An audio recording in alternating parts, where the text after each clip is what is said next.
Fala pessoal, como é que vocês estão? Meu nome é Juliana, você já me conhece, a gente tá aqui pra gravar mais um MD Ensino Cast. E hoje, meu convidado...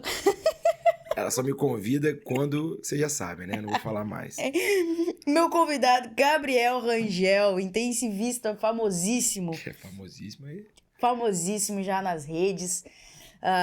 Bem-vindo, Gabriel, novamente. Obrigado, Ju. É sempre um prazer estar no lugar que eu criei e fui derrubado. Mas a gente tá Foi um motim. A gente está sempre disponível aqui, Luizão, para poder compartilhar, para trocar ideia com a turma. Logo eu quero te desafiar a fazer um podcast ao vivo. A gente vai anunciar isso aí nas redes. Já combinei com o Luizão, né, Luizão? A gente vai soltar isso aí logo. Ele só não me contou, mas tá tudo bem. Eu tenho que arrumar um jeito de tentar voltar pro meu posto, né? Então, talvez te derrubar seja um caminho. Mas pode ser que você tenha que assumir ele daqui a um tempinho.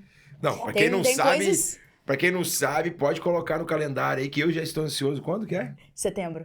Começa setembro. É pra falar não, né? Pode, ué. Setembro a Ju vai fazer um tour, cara. A Ju vai pra Inglaterra e vai pra Bélgica com o nosso queridíssimo Jean-Louis Vincent. Vai lá ficar um tempo, fazer um tempo de UTI lá, trazer coisas quentíssimas lá. Eu só volto se eu gravar um podcast com o Vincent. Que isso? Aí a gente vai zerar a vida. Na verdade... aí eu vou ficar chata. Aí você não pega meu lugar mais não. Nem eu volto pra esse lugar, eu acho, na verdade. Acho que eu nem volto pra esse lugar. Mas obrigado, Ju, tô feliz aqui. Acho que a gente vai fazer mais uma temporada de podcast. Bora lá. E hoje a gente vai falar sobre o manejo do broncoespasmo. Mas antes de começar o nosso assunto em si, que é sobre o manejo do broncoespasmo, o Gabriel é um dos mentores do nosso curso de Medicina Brasileira de Verdade, né, Gabriel? Mentoria... Nossa Senhora. Ela treinou, Luiz, mas eu vou ajudar ela. Sou um dos fundadores da Mentoria Medicina Brasileira de Verdade. Ué? E um dos mentores. Falei quase a mesma coisa. Mais ou menos. Mas o que importa é que você é um mentor. E... Você quer falar um pouquinho sobre a mentoria? Claro. Como é que acontece? Ju, a mentoria é um projeto que começou... Já estamos indo para a segunda turma com o Ricardo Bassan, intensivista lá de Santa Catarina. Um cara sensacional, exemplar. E a mentoria ela é dividida em 2 blocos, né? A gente tem o que eu chamo 2 pilares. O pilar da mentoria, que é um grupo individual, eu, Ricardo e GD Álvares, e o mentorado. Então são 3 intensivistas, especialistas em paciente grave, que criam um grupo individual para a gente tirar absolutamente todas as dúvidas, tanto do ponto de vista do plantão, mas também de dúvidas de casos clínicos que o mentorado veja, ajudar com artigos, com temas para estudo, questões de prova, tem muito mentorado que pergunta sobre isso, carreira. Acima de tudo, ajudar ele a evoluir de uma maneira muito individual. Costumo dizer que é uma preceptoria particular, quase. Então esse é o pilar mentoria, sensacional, mudando, realmente transformando. E dentro da mentoria a gente tem um curso, que são 12 aulas ao vivo, que ficam gravadas também. E nessas aulas a nossa proposta é discutir 15, 20, 25 minutos um pouco da ciência ali, da evidência científica e do que a gente tem, obviamente, de prática, e depois trazer isso para um cenário totalmente prático, beira-leito, com a metodologia de discussão de prática que é nossa, assim, a gente pega o caso do mentorado, a dúvida do mentorado, a gente estressa ele para ele gerar dúvida e, consequentemente, a gente sanar essas dúvidas ali dentro. Então, são esses 2 blocos.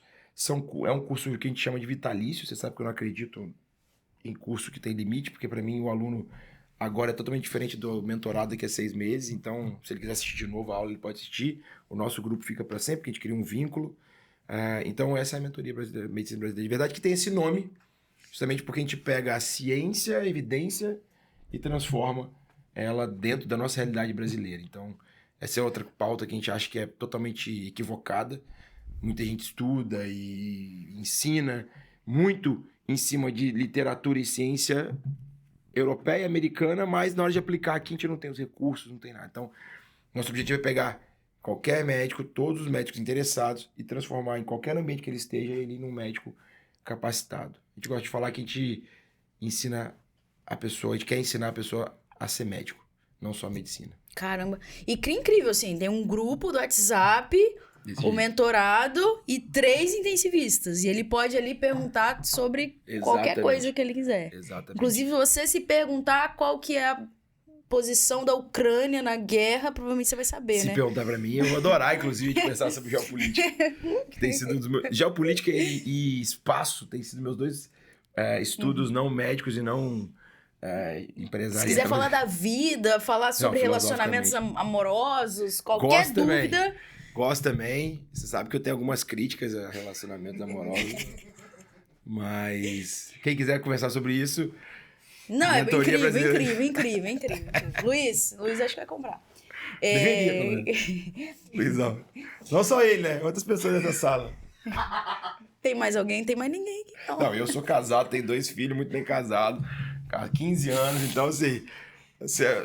o Luiz é um, eu tô bem... Eu não sei quem é outra pessoa. Tá vendo? O convidado vem aqui e tira o foco do... Luiz vai morrer ali. Podcast. Eu vou voltar pro assunto, mas acho isso muito incrível, porque realmente acho que nenhum outro curso, pode chamar de curso? De mentoria, né? De mentoria, existe alguma coisa semelhante, né? Não existe, cara. Duvido. Se alguém existir, manda, igual aquele que faz antigamente, que a gente cobra a oferta. E eu duvido que se existir, vai ser tão acessível quanto o nosso. Isso. Porque o nosso objetivo é transformar a medicina. Então, bora lá, a gente vai falar hoje sobre broncoespasmo. Que é uma das aulas da mentoria. Boa. E porque o broncoespasmo, ele principalmente em UTI, pessoa sibilou, associa com broncoespasmo, né? E não necessariamente uma coisa tá ligada à outra, enfim, a gente vai bater um papo sobre isso aqui. Então, como que eu penso no paciente que tem broncoespasmo? Como eu suspeito? Legal, Ju. Assim, para poder começar essa conversa, resenha, eu preciso tentar deixar muito claro que o termo que eu acho que a gente tem que conversar, primeiro é sibilo, tá? Sibilo é o que é vulgarmente conhecido como broncoespasmo. Eu costumo brincar até na aula que broncoespasmo é igual bombril, sabe? Assim, as pessoas falam, é palha de aço, bombril. E as pessoas chamam sibilo de broncoespasmo. E isso tá errado, equivocadíssimo, principalmente no contexto de paciente grave, assim. Claro, num paciente que tem asma sabidamente lá da infância, que já trata boa parte do sibilo. Não, o sibilo dele deve ser um broncoespasmo, mas, de uma maneira geral, no pronto-socorro, na UTI, sibilo é o ruído, é o som emitido pela passagem de ar num brônquio que teve a sua luz reduzida de forma aguda. Isso é sibilo, é um assobio. Daqui para frente, a gente abre 2 caminhos. Isso pode ser um broncoespasmo, ou um termo que eu encunhei, não sei se alguém conhece, se alguém já tiver escutado falar de outra fonte, tudo bem, não tô aqui querendo direitos autorais, que é broncoedema. Então a gente tem broncoespasmo e broncoedema. O problema é que todo mundo, ou a boa parte das pessoas, gostam de tratar todos os sibilos como broncoespasmo. E a gente, talvez não dê tempo para discutir isso tudo aqui hoje, mas uma prova, um equívoco muito grande é quando, e um problema que é gerado quase sempre quando você trata um broncoedema com broncoespasmo. Às vezes você tratar um broncoespasmo com broncoedema não é tão perigoso, mas você tratar um broncoedema com broncoespasmo pode ser extremamente perigoso. Entendi. E isso tá mais suscetível vamos falando do broncoedema, normalmente nos pacientes mais graves, né? A gente tá falando aqui, ou qualquer paciente. Qualquer paciente paciente dentro de um escopo que a gente pode discutir mais à frente, mas qualquer paciente... A questão é que são coisas diferentes, Ju. Não são coisas iguais. Você não... Sibilo é sibilo. Ponto. Sibilo é o som. Sibilo é o som. Eu escutei o sibilo, cara, eu vou abrir 2 caixas, ou 2 mapas mentais, broncoespasmo e broncoedema. Entende? São coisas completamente diferentes, que podem, eventualmente, se interceder. Mas elas são coisas diferentes e merecem manejos e cuidados diferentes. Entendi. Uma coisa que eu percebo, e aí não sei se você tem essa percepção também da sua prática, é que muda também o padrão ventilatório do doente, né? Seja ele esteja entubado, seja ele não esteja entubado. Às vezes um tempo expiratório muito forçado. Não sei se é isso que você percebe também ou se não tem relação. Mas você diz o que? A diferença entre os dois ou de uma maneira geral? De uma maneira geral. Não. Ou se isso acontece nos dois. O que acontece? Opa, bati aqui. O movimento expiratório, ele é naturalmente um movimento passivo. Então você contrai seu diafragma para poder aumentar o seu volume torácico e o retorno para a estrutura normal, ao volume pré-inspiração, ele é passivo. Quando você gera uma resistência a essa saída desse ar, seja por edema ou por espasmo, esse movimento passivo ele fica visualmente perceptível, porque ele se torna um movimento ativo.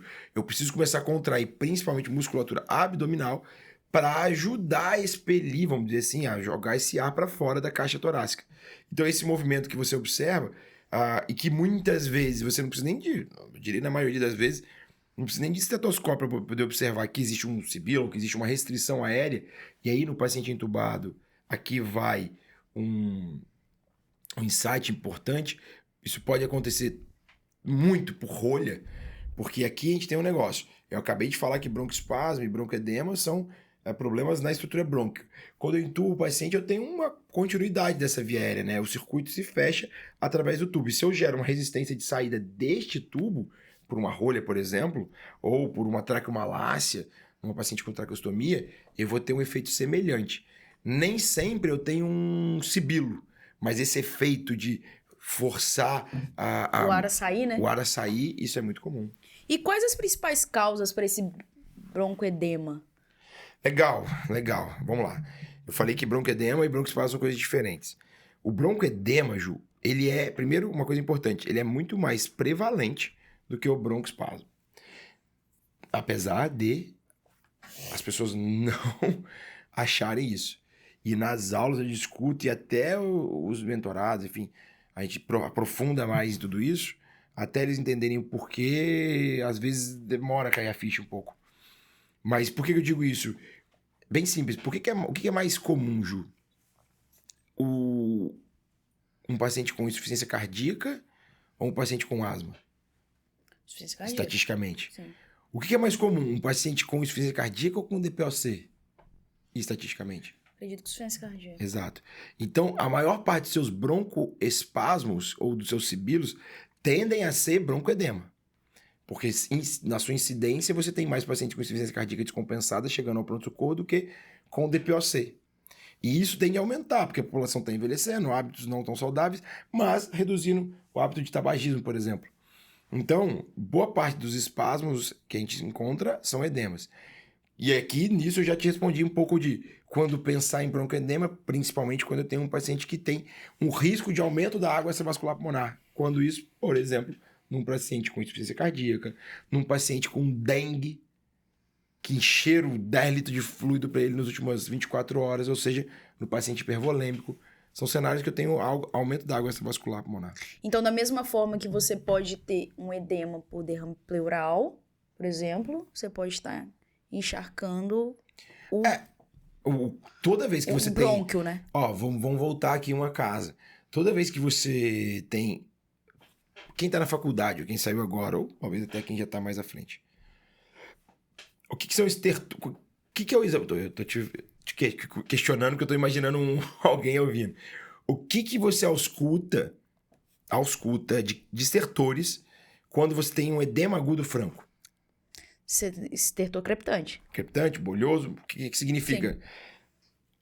Água dentro do seu alvéolo sendo borbulhada pelo ar que está entrando. Ou sendo movimentada pelo ar que está entrando. Então você tem estertores. Só que esta água que saiu pro alvéolo, que saiu literalmente pro alvéolo, que inclusive te atrapalha a oxigenar e tudo mais, ela, antes de sair pro alvéolo, ela edemaciou o intertício. Quando eu edemacio o intertício, pra quem não tá vendo no YouTube, nada, eu tô tentando demonstrar com minhas mãos aqui. Quando ela edemacia o intertício, eu reduzo a minha luz bronca. Se eu reduzir de forma aguda minha luz bronca, o que acontece? Sibilo. Não broncoespasmo. Não broncoespasmo. Então, quando eu tô falando de nesse cenário, o estertor, ele é até uma fase depois, posterior, muitas vezes. O edema da derrame pleural, ele é mais a mesma coisa dentro da pleura.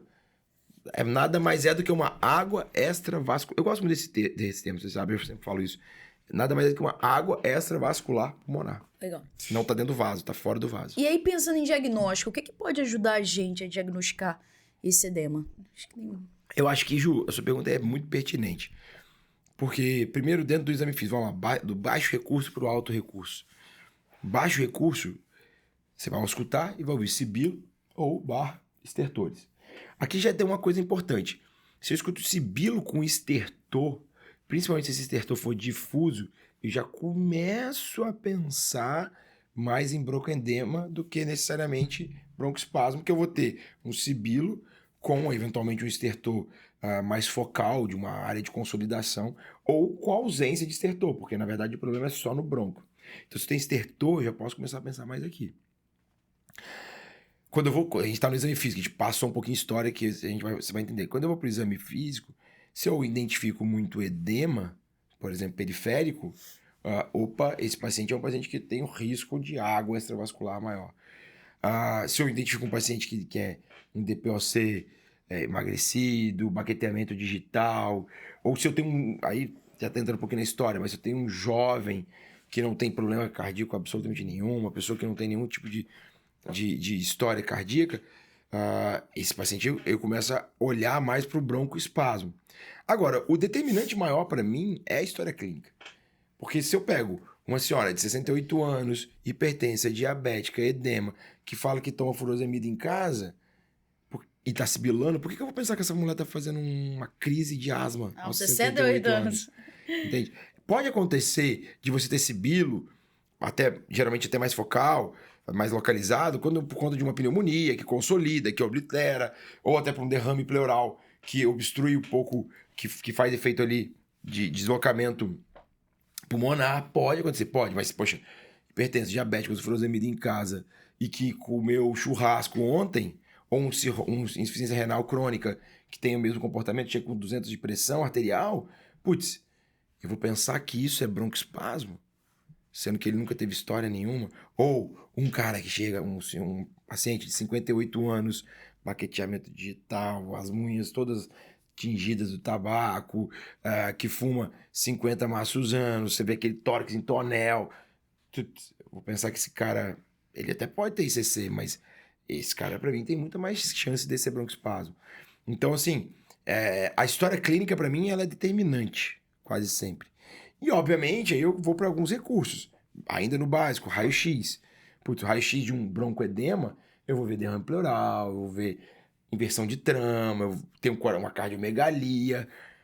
Um raio-x de DPOC, eu vou ter aumento da área pulmonar, um coração em gota, falando bem semiologia aqui, hipertimpânico, um pulmão bem escuro, né, pulmão com uma penetração muito profunda por causa do aprisionamento aéreo. Então, eu vou ter um exame complementar diferente do ponto de vista de imagem. Se eu avanço um pouco mais e eu tenho ultrassonografia, putz, eu vou ver linha B, eu vou ver daqui, eu vou ver linhas A, no broncoespasmo eu vou ver linha A, no broncoedema eu vejo mais linhas B, posso encontrar de novo derrame pleural, vou passar pelo coração e ver um coração que talvez já vai demonstrar para mim que não é um coração com uma eficiência, né, com algum grau de eficiência cardíaca, observo ali, enfim. A gente não vai entrar nesse mérito agora, mas o fato é que eu tenho muitas condições de diferenciar os dois. Sabe qual que é o problema do raciocínio disso tudo? É que a gente é treinado na faculdade, até mesmo depois da faculdade, até mesmo muitas vezes em curso, enfim. Eu escuto sibilo, minha cabeça já conecta, é broncoespasmo. E, cara, eu só fico preocupado em tratar o broncoespasmo.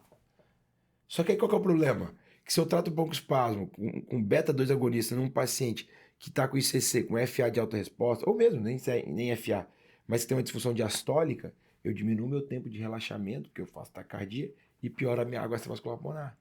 Entende? Então, assim, essa é a importância de saber diferenciar os dois, sabe? É quase medular, né? Você ouvir sibilo para escrever broncodilatador. E isso, eu já... Ju, eu faço terapia intensiva, sei lá, sei que eu estou dentro de uma UTI tá fazendo quase 20 anos. Já passei por várias UTIs, Brasil, fora do Brasil, inclusive. Já trabalhei em pronto-socorro muito tempo, chefiei pronto-socorro, chefiei enfermaria, chefiei UTI. O que eu quero te falar com isso? Eu não vou te dar um número para não parecer que é arbitrário, mas assim, a imensa maioria dos pacientes que chegam para mim entubado, chegaram e chegam para mim entubado, com relato de broncoespasmo, não era broncoespasmo, e quem manejou no início empurrou ele pro tubo por pensar que era broncoespasmo e não era broncoedema. Polêmico. E aí, Polêmico, Luiz? mas é verdade. Tipo, Bota um... eu contei meu track record aqui pra poder falar que não é uma pessoa que saiu hoje que tá falando isso, não. Não é. Então vamos lá, vamos falar sobre o manejo, né? Acho que você já soltou spoiler de que nem todo sibilo a gente vai usar broncodilatador. Inclusive, o uso do broncodilatador pode piorar o edema ou a condição clínica. Nem todo sibilo, exato, nem todo sibilo, aliás, eu diria, agora é polêmico, a minoria dos sibilos não merecem broncodilatador. Eita. Não é? A maioria não merece. Fiquei tendo dúvida na minha frase. A maioria dos sibilos Não merecem broncodilatador. E se você usar um broncodilatador num broncoedema, o que acontece? Pode não fazer nada.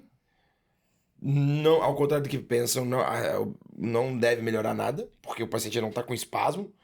Ah, mas já vi essa pergunta numa das mentorias. Ah, mas, poxa, eu tô dilatando, de qualquer maneira ajuda. Não, porque você dilatar o que não precisa ser dilatado. Não tá fechado. Não tá fechado. O motivo do fechamento é líquido. Logo, Não abrir mais, né? Do não que tem ele já como tá abrir aberto. mais, exato. Então, o motivo do fechamento é líquido. E aí, esse líquido vem por um coração insuficiente, seja um coração insuficiente, ou porque você encheu muito de volume e, inclusive, existe uma endotelite, existe um extravasamento. Quando acontece, principalmente porque o problema original é o coração, quando você faz um broncodilatador, é um beta-2 agonista, você pode não resolver nada, ou você pode promover mais taquicardia, e nessa taquicardia você diminui o tempo de relaxamento ventricular.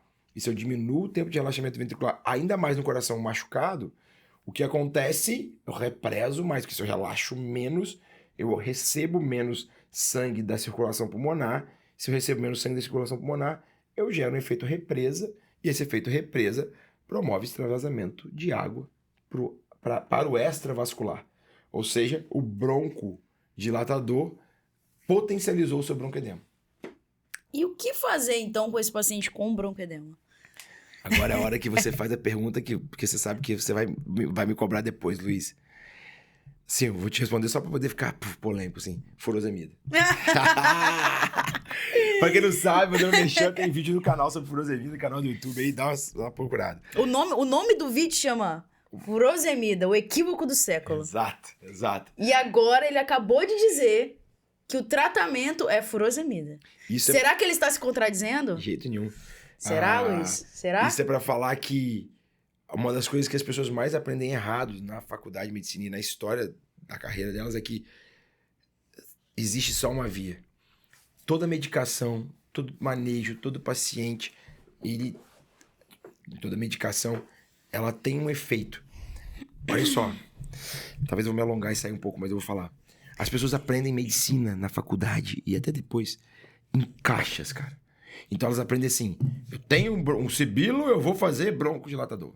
Eu tenho urinopoco, eu vou fazer furosemida. E a minha briga não é contra a furosemida. A minha briga agora, daqui a pouco você vai falar que a minha briga é contra o broncodilatador. A minha briga é contra a gente olhar para o tratamento do sintoma ou olhar para a medicação e não para o doente. É isso que eu questiono. E é isso que eu advogo o tempo inteiro, você sabe disso. Não é sobre a droga. A furosemida é maravilhosa, assim como ela pode ser péssima. Porque não é sobre a droga. É sobre o paciente que tem uma doença, como essa doença está se comportando naquele doente e qual arsenal terapêutico que eu tenho para aquele determinado ponto. Poxa, se eu tenho um paciente que está com água extravascular pulmonar, a gente já tem um podcast também, furosemida, muito assistido inclusive, um dos top 10 nossos. Se eu tenho um paciente com aumento da água extravascular pulmonar, eu tenho que tratar o que está promovendo isso. Então, se é um problema de insuficiência cardíaca, por exemplo, eu vou cuidar do coração. Mas até esse cuidar do coração, eu tenho uma droga que pode me ajudar a tirar a água que está fora do vaso. Essa medicação chama furosemida. Então, ela é super bem indicada nesse contexto. Claro que, de novo, não é para colocar dentro da caixa também. Mas ela é super bem indicada. Ela pode ser muito bem indicada. Vou parar na furosemida? Não. Ela é um sintomático nesse contexto. Eu vou olhar o que tá promovendo. Se foi porque eu fiz 10 litros de soro para ele, porque o colega plantonista que tratou dengue com 12 litros de soro, eu vou parar de dar soro. E a furosemida vai resolver, mas o que resolveu foi eu parar de dar soro. Porque se eu fico fazendo furosemida e dando mais 12 litros de soro, não tô resolvendo nada. Entende? Então esse é um ponto. A furosemida, ela tá super bem indicada no broncoedema. Ela é o broncodilatador do broncoedema. Essa frase Legal. foi Foi boa. boa, foi boa. Foi boa. Broncodilatador, tá. Em relação ao manejo... Assim como, só complementando, assim Tá. como o tridil pode ser. Se eu tô com um problema que é um quadro, uma emergência hipertensiva que tá fazendo esse coração sofrer por causa do aumento da pós-carga, o tridil é um excelente aqui quem não tá vendo, eu tô colocando entre aspas, tá? Broncodilatador. O adobuta. A dobuta é a mesma coisa. Então, furosemida, dobuta, tridil. Claro, de novo, a gente tá falando de tratar sintomas, a gente tem que buscar a causa que tá descompensando os fatores, e aí sim, a gente vai ter a resolução do quadro. Mas a resolução do sintoma passa por essas 3 drogas, por exemplo. E no paciente não entubado, uma VNI também pode... A VNI pode ajudar muito, principalmente, e aí também é bom, importante lembrar, sempre como ponte, tá? Como tempo para poder resolver o problema. Mas, sem sombra de dúvida, a VNI é muito, muito legal. No paciente entubado, você vai utilizar, por exemplo, um pouco mais de PIP, que pode te ajudar num broncoedema, né? Entendi. E no paciente entubado, assim, vamos falar um pouquinho sobre ajustes ventilatórios, né? O que eu posso ajustar na minha ventilação, por exemplo, para esse paciente ficar um pouquinho mais confortável, se ele estiver desconfortável, tem alguma coisa que eu possa ajustar? De novo, Ju, qual que é o seu problema do seu sibilo? Qual é a causa do seu sibilo? Broncoedema ou broncoespasmo? Broncoespasmo, a ventilação ela vai visar, isso é muito importante. Nossa, a gente fala muito isso na mentoria. E no nosso curso de imersão também. Essa aula você não vou dizer spoiler, porque a gente aprofunda muito. Inclusive, se você achou que faz sentido isso, nos procure, porque a gente aprofunda mais. Mas na ventilação, quando eu olho para broncoespasmo, eu tenho meu bronco fechando de maneira muscular. Isso é uma via aérea problemática. Se eu tenho uma via aérea problemática, eu preciso broncodilatar, broncoespasmo, broncodilatar, e eu preciso garantir circulação de ar, ou seja, ventilação. Então aqui, o meu foco vai ser muito mais em em otimizar manobras que ventilam mais esse paciente, que ajudam a trocar o CO2, a colocar ar novo dentro desse alvéolo, do que qualquer outra coisa. No broncoedema, eu já tenho também um problema de via aérea, mas eu também tenho um problema que o alvéolo também está encharcado. Então aqui no broncoedema, a ventilação ela passa, obviamente, também por a ventilação mecânica, né? Passa por ventilar, por colocar ar, trocar ar, mas também por otimizar a sua área de troca alveolar, que no broncoespasmo não está comprometida. Talvez esteja comprometida pela lesão estrutural que aconteça, mas não agudamente. Talvez ela esteja comprometida pela pneumonia, mas de uma maneira geral, olhando para o pulmão como um todo, o seu alvéolo no broncoedema tem comprometimento porque extravasou água. Então aqui cabe muito bem PIP, por exemplo. Porque aí eu dilato meu alvéolo e aumento a minha área de troca. Botar PIP no broncoespasmo vai dificultar ainda mais a saída desse ar. Ok, tem a história da auto-PIP, né, ajustar ali, fazer um ajuste para auto-PIP, uma coisa que, como eu disse, a gente aprofunda mais, mas o insight aqui é broncoespasmo, eu preciso trocar ar, preciso ventilar. Pressão expiratória, volume corrente, frequência respiratória. Broncoedema, eu até preciso também disso, mas a PIP me ajuda muito, porque eu tenho um processo que é água entrando e a PIP empurra essa água para fora, ou pelo menos segura essa estrutura pulmonar. Você já me falou uma vez sobre isso, eu vou te perguntar. Sobre... Agora, fiquei com medo. No broncoespasmo mesmo, né? A relação INZES. O que você tem de opinião sobre ela? No broncoespasmo, né? Porque assim, a gente também aprendi na faculdade que você tem que ter um tempo respiratório muito grande. Aí você bota a relação INZES 1/4, 1/5, enfim. Essa, pra mim, é outra grande besteira que ensina. Eu acho que eu falei demais, mas vamos lá. Por que eu falo isso? Porque as pessoas não entendem que você precisa trocar o ar alveolar. O foco aqui é trocar o ar alveolar. Na nossa imersão, e até na mentoria, no simulação, a gente fala e eu mostro Como eu ajusto a frequência respiratória e o tempo ins entendendo a curva de fluxo? Bem simples, inclusive. Só que, ou seja, eu tenho um objetivo. Eu quero encher esse ar, esse alvéolo de ar, para trocar o CO2 e eu quero expirar todo aquele ar que eu coloquei. Se essa relação vai ser 1:4, Ju, vai ser 1 para não sei o quê, vai ser 1 blá blá blá, não é matemático, porque eu preciso que esse fluxo aconteça. E qual que é o problema? Quando eu diminuo, as pessoas elas acham que o tempo é infinito, e o tempo sempre é objetivo. O tempo é matemático. Bem, ele é relativo também, mas aí a gente entra numa outra coisa do espaço que eu adoro. Mas ele é matemático. O que eu quero dizer com isso? Se eu aumento o meu tempo expiratório, o que eu estou obrigatoriamente encurtando? O tempo expiratório. E se eu estou encurtando o meu tempo inspiratório, significa dizer que eu tenho um menor tempo para trocar, ou seja, para pegar o ar que está aqui fora, no caso do ventilador, pegar esse ar e jogar para dentro do alvéolo para que esse ar, seja, o ar alveolar, seja substituído do ponto de vista de CO2 e O2. Gás carbônico e oxigênio. Ah, Gabriel, mas eu preciso do tempo expiratório para tirar todo esse ar. Não vou dizer que está equivocado esse raciocínio, mas adianta eu ter um tempo expiratório muito longo. Eu tô expirando. Se quando eu encho o ar, eu encho de pouco, o ar continua sendo trocado, porque no fim das contas, o nosso objetivo não é trocar o ar, é trocar CO2 e O2. E para eu fazer isso, eu preciso que esse ar seja renovado dentro do alvéolo. Circule, né? Circule dentro do alvéolo. E se eu só expiro e não dá tempo de inspirar, o CO2 continua acumulando, o seu volume corrente fica ruim, eventualmente suas pressões ficam muito altas, porque você faz isso tudo num espaço muito curto de tempo. Então, isso é uma groselha. Isso não é verdade. O jeito de fazer isso é olhando o ventilador, curva de fluxo, olhando para a sua ventilação, para o seu volume corrente e, eventualmente, para a sua gasometria. A gente vê muito isso, acho que do tempo inspiratório curto, em pacientes com SARA, né? Que Eu vejo muito pra TPOC mesmo. Uma técnica seria aumentar a frequência respiratória, mas aí não ajustava o tempo inspiratório, isso né? também acontecia. Então, às vezes você pegava paciente com tempo inspiratório de 0,7. Esse que é o problema, que não é pra olhar um pro outro, é pra olhar o que acontece, entende?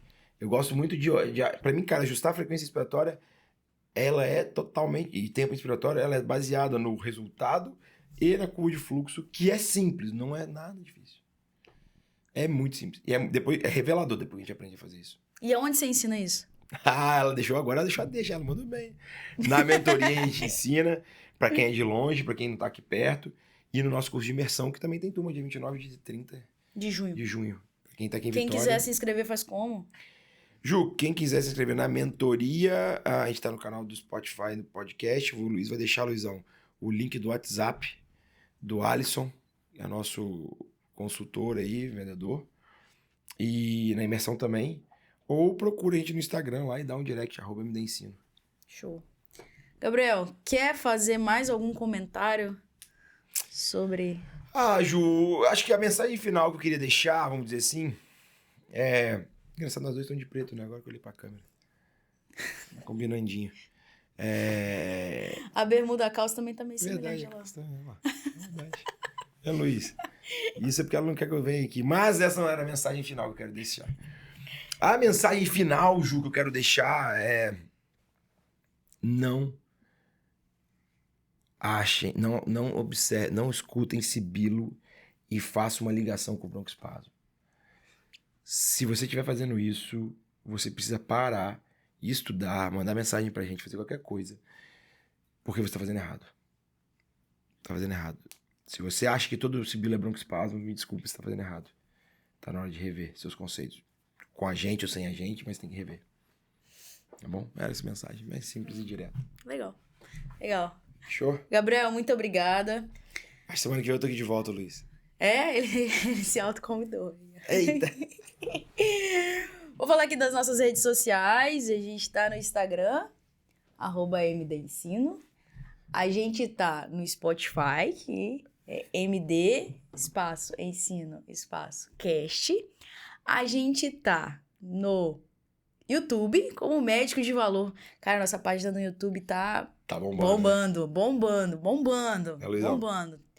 A gente tá No WhatsApp. WhatsApp? No WhatsApp a gente A tem... maior comunidade de WhatsApp médico do Brasil. É verdade. A gente tá no Telegram. No Telegram também. Telegram. Telegram nós estamos como? Comunidade MD Ensino na Prática. MD Ensino na Prática. Faltou, Luiz? Não faltou não. Faltou não, mano. Até eu agora fiquei... Spotify, MD Ensino Cast. Já falei. Só pra botar uma pressão. Pessoal, muito obrigada. Obrigada, Gabriel. Um beijo, obrigado. Obrigado E por estar aqui. até a próxima. Vapo. Vapo.